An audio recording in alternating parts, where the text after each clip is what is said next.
आप सभी छात्र जगत को हार्दिक अभिनंदन। आइए मैं आपके साथ एक व्याकरण का अति महत्वपूर्ण टॉपिक लेकर आया हूँ, जिसमें आप सभी को समझने में उलझने होती है। 10, 9, 8 हो, 11th हो, 12th हो, उसमें पढ़ने के बाद भूलना लाजमी है, क्योंकि उसमें पढ़कर भूल जाते हैं लोग, क्योंकि वो डिफिनेशन के आधार पर आप लोग पढ़े हैं। हम आपको एकदम शुद्ध देसी भाषा में समझाने का प्रयास करेंगे और आप समझ जाइएगा। अभी तो मैं वैसे बताऊंगा ताकि 50% प्रश्न आपको समझ में आए। ये मेरा पहला वीडियो है जिसमें आप समझने का प्रयास करें। आप 10 का हो, 11th का हो या 12th का हो, ये हर हाल में इससे सवाल रहेंगे। और वो टॉपिक है आपका समास। तो पहले जान ले समास किसे कहते हैं। तो अगर शॉर्टकट में अगर डिफिनेशन देना हो, डिफिनेशन तो आते नहीं एग्जाम में, लेकिन फिर भी डिफिनेशन देते हैं। संक्षेप वाले शब्द को समास कहते हैं, पहला डिफिनेशन। आप दूसरा दे सकते हैं कि 2 या 2 से अधिक पदों के मेल से बने हुए शब्द को समास कहते हैं। समास मुख्य रूप से 6 प्रकार के होते हैं, जिसमें समास पहचानना छात्र के लिए कठिनाइयों से भरा हुआ है।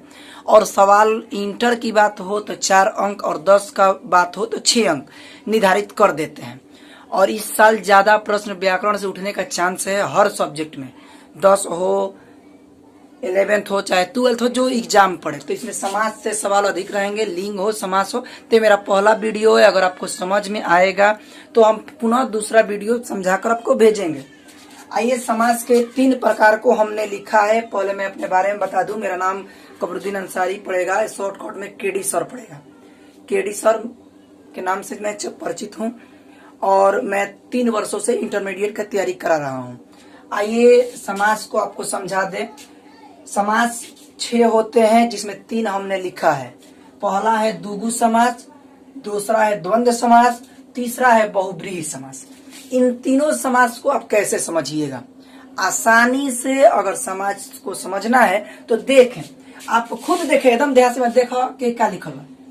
लिखा है कि दुगु, दुगु, ये समास ही कह रहा है कि दुगु अर्थात दुगो, मतलब का कि गणित के अंक चाहिए।